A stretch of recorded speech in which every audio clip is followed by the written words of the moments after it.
Hello everyone, welcome back to the channel. Hope so आप सभी लोग जो है अच्छे खासे प्रॉफिट में होंगे। अभी टाइम हो रहा है 7:01। आज है 15 फेब। हम लोग एनालिसिस करने जा रहे हैं, वो हमें काम आएगा 16 फेब के लिए। तो आज हम लोग ने क्या क्या डिस्कस किया था, हम लोग उस बारे में बात करेंगे। क्या मार्केट यहाँ से सच्ची में बुलिश हो गया है? मेरा जो व्यू है क्या वो पूरी तरीके से गलत हो गया है? यस, मैं मानता हूँ आज के दिन जो एंड के टाइम पे जो ऊपर की तरफ रैली आई थी वो मेरा एक्सपेक्टेशन नहीं था। मुझे लगा था मार्केट जो है नीचे की तरफ 17,900 930 के आसपास ही क्लोज होना चाहिए था। और हम लोग उसके बारे में बात करेंगे कि हमें आगे का प्लान जो है कैसे रखना है। देखो, मैं क्लियरली कहता हूँ, मैं यहाँ से बाई साइड में इंटरेस्टेड नहीं हूँ। हाँ, आई नो कि मैं आपको 17,800 से कह रहा हूँ कि आपको बाय नहीं करना चाहिए। और गाइस, ट्रस्ट मी, यहाँ से जो ऊपर की तरफ इतना आया था ना, मेरा एक्सपेक्टेशन नहीं था। लेकिन मैं आपको एक चीज़ कह सकता हूँ कि मार्केट यहाँ से कभी भी गिर सकता है, चाहे वो यहाँ से गिरे या थोड़ा सा ऊपर जाने के बाद गिरे। लेकिन मार्केट नीचे की तरफ ही आना चाहिए, नहीं तो वो ऐसा रेंगेगा ही ऊपर की तरफ। और जो ऊपर की तरफ रैली वगैरह आनी है, जो भी आनी है, वो 245 के आसपास ही आएगी, जैसे आज के दिन आई थी। ये पहले भी होता था और मैंने तब भी आप लोग को सेम चीज़ कहा था।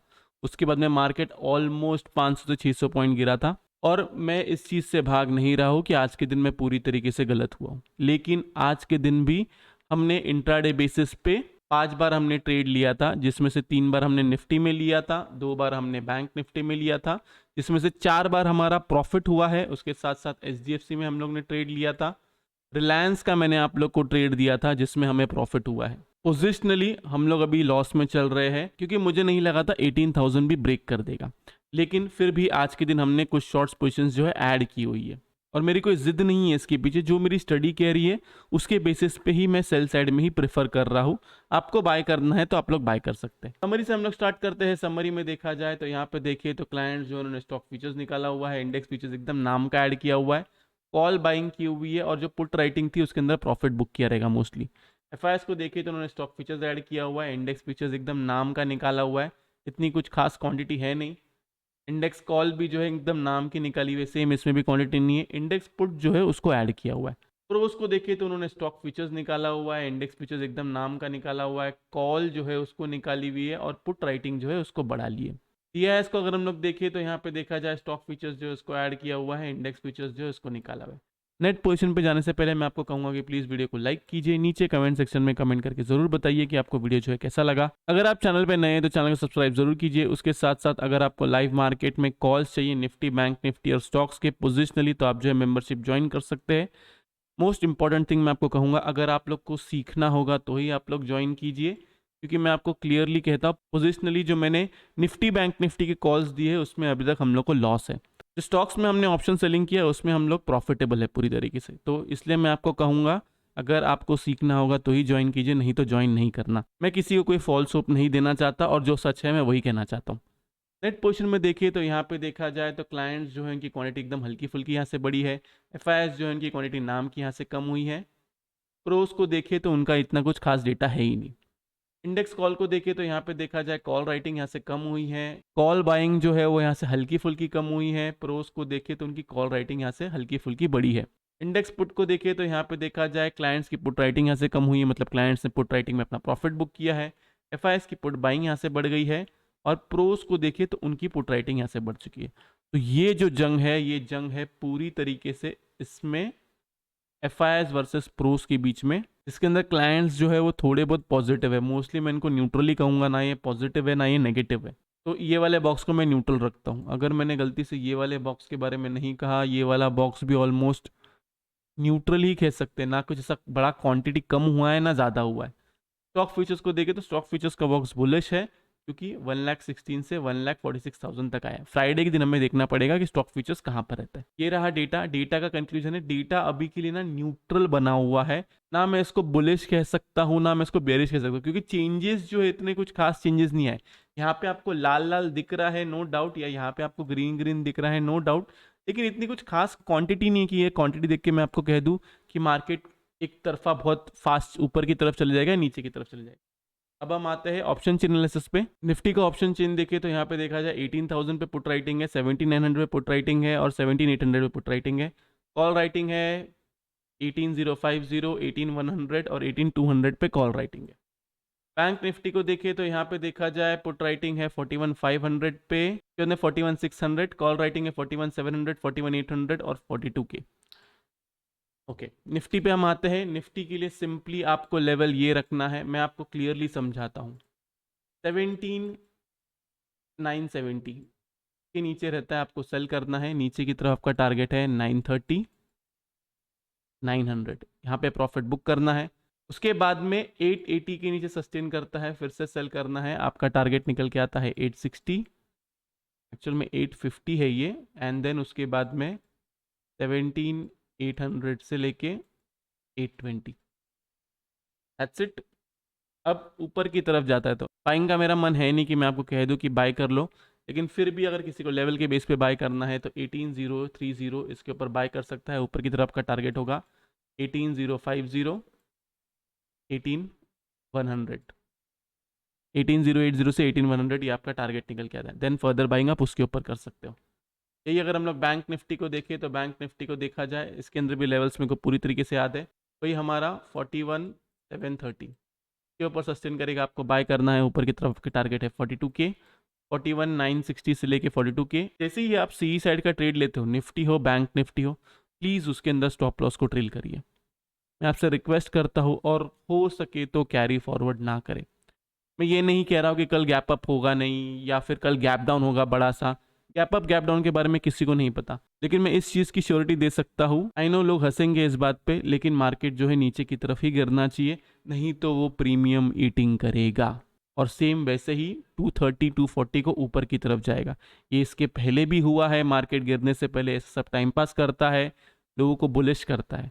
मैं उस चीज़ का पार्ट नहीं होना चाहता हूँ। मैं कोशिश करूँगा कि मेरा स्टॉप लॉस के साथ मैं सेल साइड में ही रहूँ और सेल साइड का ही ट्रेड देखूँ, चाहे मुझे स्टॉप लॉस हिट करना पड़े। नीचे की तरफ आपको सेल साइड में रहना है। वही आज का जो लेवल था 41,730, इसके नीचे सस्टेन करता है, आपको सेल करना है। नीचे की तरफ का टारगेट है 41,600, देन उसके बाद में 41,500 के बाद में 41,460 इसके नीचे सस्टेन करता है, फिर से सेल कीजिए। नीचे की तरफ का टारगेट है 41,400, ये पहला छोटा टारगेट है। देन 41,330, यहाँ पे आपको प्रॉफिट बुक करना है। देन फर्दर सेलिंग आपको इसके नीचे करना है। क्लियर है? अभी सब लोग पूछते हैं कि आप क्यों बियरिश हो। देखो, सबसे पहली बात, बैंक निफ्टी को अगर आप लोग देखोगे तो बैंक निफ्टी अभी तक वो रेंज के अंदर ही घूम रहा है, वो कुछ नहीं कर रहा है। वो जब ऊपर की तरफ भी जो कैंडल बनाता है, या तो वो स्टार्टिंग में कैंडल बनती है, नहीं तो एंड के टाइम पे बनते हैं। बीच में वो पुट साइड का ही आपको ट्रेड दे रहा है, जिसके अंदर हमने आज 2 बार प्रॉफिट बुक किया हुआ है। यही अगर हम लोग निफ्टी को देखें तो निफ्टी में भी सेम। आज के दिन ये देखो, टाइमिंग आपको दिख रहा है, मैं आपको बताता हूँ। ये अभी आपको बहुत ग्रीन ग्रीन दिख रहा है, 5 मिनट के टाइम फ्रेम पे कहाँ से ये इतना पूरा टाइम में कंसोलिडेट किया और नीचे की तरफ ही फॉल दिया। देन उसके बाद में यहाँ से ये ऊपर की तरफ गया, जो है 2:30 का टाइम। तो यही प्रॉब्लम है और कुछ भी प्रॉब्लम नहीं है। अगर मार्केट एक अच्छी तरीके से प्राइस एक्शन बना के जाता तो मैं खुद रहता आपको बाय करने के लिए। मैंने ही आपको कहा था ना कि आपको सेल करना है, बाद में आपको फेब एंड से फिर बाद में बाय करने का था। मैं ही था ना वो बोलने वाला। लेकिन अगर ऐसा रहेगा तो मैं फेब एंड में भी बाय नहीं करूंगा कोई स्टॉक्स को। और अभी जो जो स्टॉक्स मैंने बाय किया हुआ है उसको मैं 1-2 दिन में प्रॉफिट होते ही मैं उसके अंदर या तो स्टॉप लॉस ट्रेल करते जाऊंगा, नहीं तो सारे के सारे स्टॉक्स निकाल दूंगा, अपार्ट फ्रॉम फार्मा सेक्टर। अब लोग यहाँ पे कहेंगे कि सर मार्केट अगर यहाँ से ऊपर चला गया तो चला गया तो चला गया, इट्स ओके, मेरे को कोई प्रॉब्लम नहीं है। मैं मेरा पैसा एफडी के अंदर डालने में ज़्यादा प्रेफरेंस रखूंगा। मैं रिस्क बिल्कुल भी नहीं लेना चाहता ये सब चीज़ों में, यहाँ पे मार्केट स्टडी के अगेंस्ट है। मैं सिर्फ सिंपल इतनी चीज़ कहूँगा, ऐसे प्राइस एक्शन पे मैं बाय करने में मुझे डर लग रहा है बाय करने को, मैं क्लियरली कहता हूँ। अब ये फॉल कल आएगा परसों आएगा वो मुझे नहीं पता। मेरे हिसाब से मैक्स टू मैक्स जो करेक्टिव पैटर्न बनता था वो मैक्स टू मैक्स बनता था यहाँ से लेके यहाँ तक। वो भी मैक्स कह रहा हूँ मैं यहाँ तक। इसके ऊपर जो ये 2 कैंडल बनी है, ये कैंडल मेरे स्टडी के अगेंस्ट है, इसलिए मैं उसके अंदर ट्रेड नहीं कर रहा हूँ, और कोई रीज़न नहीं है। सेम बैंक निफ्टी के अंदर आप देखोगे तो बैंक निफ्टी तो उधर का उधर ही है। मैं आपको लास्ट बताता हूँ, ये 8 फेब के टाइम पे अगर आप देखोगे इसने हाई बनाया हुआ था 41,791 का, आज इसने हाई बनाया हुआ है 41,795 का, ऑलमोस्ट सिर्फ 4 पॉइंट ऊपर। ट्रस्ट मी, मैं आपको कहता हूँ, अगर मार्केट गिरा, मैं ये नहीं कह रहा हूँ कि मार्केट गिरेगा ही गिरेगा, अगर मार्केट गिरा तो बैंक निफ्टी उसका कल्प्रिट होगा और बैंक निफ्टी ज़्यादा गिरेगा। मिनिमम से मिनिमम 1.5 से 2,000 पॉइंट्स गिरेगा बैंक निफ्टी अगर फॉल आया तो। और आप लोग से रिक्वेस्ट है कि आप लोग अगर सेल करो तो लेवल पे सेल करो, वहाँ से रिस्क टू रिवॉर्ड अच्छा होगा। स्टॉप लॉस हिट होने में प्रॉब्लम नहीं है। किसी को ये लग रहा है कि मार्केट रोज़ आपको प्रॉफिट देगा तो आप गलत जगह आए हो। और उसके अलावा जो इम्पोर्टेंट चीज़ मुझे आप लोग को बतानी है, अगर आप लोग वॉल्यूम्स देखोगे इसके अंदर तो एवरेज वॉल्यूम से भी कम वॉल्यूम है। 2 बार मार्केट ऊपर की तरफ गया, 1-2, यहाँ से इतनी बड़ी रैली आई ना, वॉल्यूम यहाँ पे भी कम है, सेम वॉल्यूम यहाँ पे भी कम है। 15-15 मिनट के टाइम फ्रेम पे डाइवर्जेंस है, मैं कैसे किसी को बाय दे दूं? और अगर वही करना है कि 2:30 बजे आके बाय बोलना है बाकी सब एनालिस्ट के जैसे, तो मैं वो भी कर सकता हूँ, लेकिन फिर वो अननेसेसरी कॉल होगा। रोज मैं 2:30 बजे आके अगर कॉल दे दूँ, रोज मैं बोल दूँ कि सी बाय कर लो, 10 में से कम 7 बार अगर मैं सही हो गया तो क्या मैं अच्छा एनालिस्ट हो जाऊंगा? नहीं होऊंगा। मैंने जितना सीखा है उतना मैं आप लोग को बता रहा हूँ। अगर आप लोग को सही लगता है तो ठीक है, अगर आपको लगता है कि मैं गलत सिखा रहा हूँ तो आप लोग जो है अनसब्सक्राइब कर सकते हो। पूरी आज़ादी है, कोई प्रॉब्लम नहीं है मुझे। और मुझे पता है कि आज बहुत लोग आएंगे ज्ञान देने कमेंट सेक्शन में। और रही बात रिलायंस की, रिलायंस को सेल ही करना चाहिए, सेल ही करना चाहिए, सेल ही करना चाहिए। बाय नहीं बनता है रिलायंस में, इतना याद रखो। खासकर अगर आप लॉन्ग टर्म के हिसाब से सोच रहे हो, इसको बाय मत करो अभी के लिए। ये 2300 के भी नीचे आएगा और उसके भी नीचे जाएगा एक बार।